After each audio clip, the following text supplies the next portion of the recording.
رسول اللہ صلی اللہ علیہ وسلم آکل الربا وموکلہ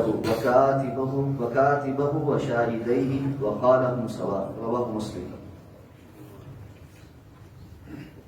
کتاب البیوع میں باب الربا کا آغاز ہو رہا ہے، یعنی سود سے متعلق کتاب و سنت نے جو رہنمائی دی ہے اس سے متعلقہ آیات اور احادیث اس باب میں ذکر ہوں۔ ربا سود کو کہتے ہیں، لغوی اعتبار سے ربا کہتے ہیں وہ چیز جو پھل پھول جائے، بڑھ جائے، جیسے کہ اللہ تعالیٰ نے قرآن مجید میں ارشاد فرمایا ہے کہ فَإِذَا أَنزَلْنَا عَلَيْهَا الْمَاءَ اهْتَزَّتْ وَرَبَتْ، پھر جب ہم اس پر پانی اتارتے ہیں تو وہ لہلہاتی، یعنی کھیتی جو ہے وہ لہلہاتی ہے اور پھول جاتی ہے، یعنی بڑی ہو کر کھل جاتی ہے۔ تو اس طرح چونکہ سود پر جو پیسہ دیا جاتا ہے وہ بظاہر بڑھ جاتا ہے، تو وہاں سے اس کا اطلاق، اس لفظ کا اطلاق سود پر ہونے لگا، اس کو عربی میں ربا کہنے لگے۔ تو اللہ رب العزت نے ارشاد فرمایا کہ یا ایھا الذین آمنوا، اے ایمان والو، لا تأکلوا الربا اضعافا مضاعفا، سود مت کھاؤ دگنا اور چگنا کر کے، واتقوا اللہ لعلکم تفلحون، اور اللہ سے ڈرو اگر تم فلاح چاہتے ہو، واتقوا النار، اور اس آگ سے ڈرو التی اعدت للکافرین، جو تیار کی گئی ہے انکار کرنے والوں کے لیے۔ رسول اللہ صلی اللہ علیہ وسلم کی حدیث مبارکہ سب سے پہلے لے کر آئے ہیں، حضرت جابر رضی اللہ تعالیٰ عنہ بیان فرماتے ہیں رسول اللہ صلی اللہ علیہ وسلم نے فرمایا کہ لعن رسول اللہ صلی اللہ علیہ وسلم، اللہ کے رسول نے لعنت فرمائی آکل الربا، سود کھانے والے پر، وموکلہ، اور اس کے کھلانے والے پر، وکاتبہ، اور اس کی کتابت کرنے والے پر، وشاہدیہ، اور اس کی گواہی دینے والے دونوں پر، وقال ہم سواء، اور آپ نے فرمایا کہ یہ برابر ہے، یعنی گناہ میں بالکل برابر کے شریک ہے۔ یہ حدیث مبارکہ صحیح مسلم کی ہے، اور اسی سے ملتی جلتی حدیث ہے بخاری میں بھی اور دیگر احادیث کی کتب میں۔ مالی معاملات میں مخصوص شرائط کے ساتھ جو اضافہ کیا جائے اس کو سود کہتے ہیں، اور چونکہ اس کی بہت ساری شکلیں ہیں اس لیے اس کی تعریف کوئی ایک مخصوص تعریف نہیں ہے، ڈیفینیشن نہیں، بلکہ مختلف صورتوں کے اندر اس کو جانچنا اور پرکھنا پڑتا ہے کہ یہ معاملہ سودی ہے یا نہیں ہے۔ تو اس لیے علماء نے اس کی کوئی جامع اور مانع تعریف نہیں کی۔ جامع مانع کا مطلب ہوتا ہے کہ کوئی ایسی تعریف جس کے اندر اس کی جملہ پہلو کور ہو گئے ہوں اور اس میں کوئی چیز رہ نہ گئی ہو۔ تو چونکہ سود کے معاملات مختلف مالی معاملات کے اندر شکلیں بدلتے ہیں، اس لیے اس کی کوئی جامع مانع تعریف نہیں، لیکن رسول اللہ صلی اللہ علیہ وسلم نے اپنی احادیث میں اس کی جو تفصیل بیان کی ہے وہ ہم انشاءاللہ پڑھیں گے تو اس کی مختلف جو اقسام اور صورتیں ہیں وہ ہمارے سامنے واضح ہو جائیں گی۔ سب سے پہلی بات تو اللہ تعالیٰ نے سود کھانے سے منع فرمایا، اور صراحت کے ساتھ یہ حکم دے دیا گیا کہ وَذَرُوا مَا بَقِيَ مِنَ الرِّبَا إِن كُنتُم مُؤْمِنِينَ، جو تمہارے سودی معاملات ہیں اگر تم ایمان لانے والے ہو، مومن ہو، تو پھر ان کو چھوڑ دو۔ فَإِن لَمْ تَفْعَلُوا، اور اگر تم ایسا نہیں کرتے، فَأْذَنُوا بِحَرْبٍ مِّنَ اللَّهِ وَرَسُولِهِ،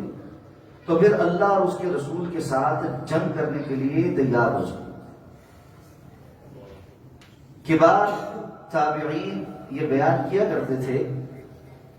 کہ اللہ تعالی نے جس قدر سخت وعید شرک کے لیے نازل فرمائی ہے، اس کے بعد کسی بھی شرعی نافرمانی پر اس قدر سخت وعید نازل نہیں ہوئی جتنی وعید سود کھانے والے اور سودی معاملات میں انوالو ہونے والوں کے لیے نازل کی، کہ اللہ اور اس کے رسول کے ساتھ جنگ کرنے کے لیے تیار ہو جائے۔ تو سود کھانا اور سودی معاملات کے اندر ہی اطمینان کے ساتھ چلتے رہنا یہ اللہ اور اللہ کے رسول کے ساتھ جنگ ہے۔ اور سب سے بڑی مصیبت یہ ہے کہ اس وقت عالمی سطح پر تمام ممالک کے جو لین دین ہیں وہ سودی ہیں، اور اللہ کے رسول صلی اللہ علیہ وسلم کی وہ حدیث مبارکہ سچ ہو چکی ہے کہ جس میں آپ نے فرمایا تھا کہ ایک وقت آئے گا کہ سود اس قدر عام ہو جائے گا کہ اس سے انتہائی بچنے والے تک بھی اس کا غبار ضرور پہنچے، اس کی دھول ضرور پہنچے۔ اور وہ وقت یہی ہے کہ ہم سب کے پاس جو مالی معاملات ہیں اس میں کرنسی نوٹوں کی صورت میں اور انٹرنیشنل لین دین کی صورت میں اور معاشی نظام میں جو عالمی معاشی نظام کے اصول اور ضوابط ہیں اس کی صورت میں کہیں نہ کہیں سے اس کا غبار پہنچ ہی رہا۔ اس لیے اس موقع پر اور زیادہ یہ ضروری ہو جاتا ہے کہ انسان انفرادی سطح پر بہت زیادہ احتیاط برتنا شروع ہو جائے۔ بعض لوگوں نے الٹا کام پکڑا ہوا ہوتا ہے، وہ کہتے ہیں جی جب بین الاقوامی سطح پر اور حکومتوں کی سطح پر سارا کچھ سودی ہے پھر ہمیں بچنے کی کیا ضرورت ہے، پھر ہم بھی سارا کچھ ہی کرتے ہیں، جب ہمارا نظام بھی سودی ہے تو ٹھیک ہے پھر ہم بھی کھاتے ہیں۔ یہ بالکل الٹ ہے اس سے جو شریعت ہمیں حکم دیتی ہے۔ شریعت ہمیں حکم یہ دیتی ہے کہ جب اجتماعی سطح پر برائیاں بڑھ جائیں اور حرام چیز عام ہو جائے اس وقت اللہ تعالی انسانوں کو اس بات کا پابند بناتے ہیں کہ ہر شخص ذاتی اور انفرادی حیثیت میں اس حرام کام سے بچنے کی کوشش کرے، اور اللہ تعالیٰ قیامت کے دن ہر شخص سے اس کا حساب لیں۔ اب ہونا یہ چاہیے کہ جب کوئی برائی عام ہو جائے تو ہم اپنی حیثیت میں اپنے آپ کو اور اپنے گھر والوں کو تو اس سے بچانے کی کوشش کریں تاکہ اللہ تعالیٰ کے ہاں ہم سرخرو ہو جائیں۔ جیسا کہ حدیث میں آتا رسول اللہ صلی اللہ علیہ وسلم نے فرمایا کہ ایک جگہ پر ایک بڑا میلہ نما میدان سجا ہوا ہوگا اور وہاں پر ناچ گانے والے اور شراب والے اور شراب والیاں پارٹی ٹائم کر رہے ہوں گے اور اللہ تعالیٰ ان کو زمین میں دھسا دیں گے۔ تو ماجی حضرت عائشہ رضی اللہ تعالیٰ عنہ نے اللہ کے رسول صلی اللہ علیہ وسلم فرمایا کہ اللہ کے رسول ممکن ہے کہ وہاں پر کچھ لوگ مجبوری کے تحت موجود ہوں، کوئی زبردستی لایا گیا ہو یا کوئی انتہائی مجبور ہو، اس جگہ ہی رہتا ہو، اس کے ارد گرد کسی نے وہ انتظام کر لیا یا کوئی اور اس کی مجبوری ہو سکتی ہے، تو اب اس کا کیا ہوگا؟ آپ نے فرمایا عذاب سب پر ہی آئے گا، قیامت کے دن لوگ پھر اپنی اپنی نیتوں کے اعتبار سے اٹھائے جائیں گے۔ تو جب اس طرح کے اجتماعی معاملات میں خرابیاں آتی ہیں تو دنیاوی پکڑ سب پر ہی آتی ہے، لیکن قیامت کے دن انسان کے معاملات اپنے انفرادی نیت اور اپنے معاملے کے ساتھ ہو۔ اس لیے اپنے لیے حرام چیز کے عام ہو جانے کی وجہ سے اس کو مباح کر لینا اور سمجھنا کہ ہم تو اب اس میں انوالو ہوئے تو اور زیادہ کھل کھلا کر کرتے ہیں،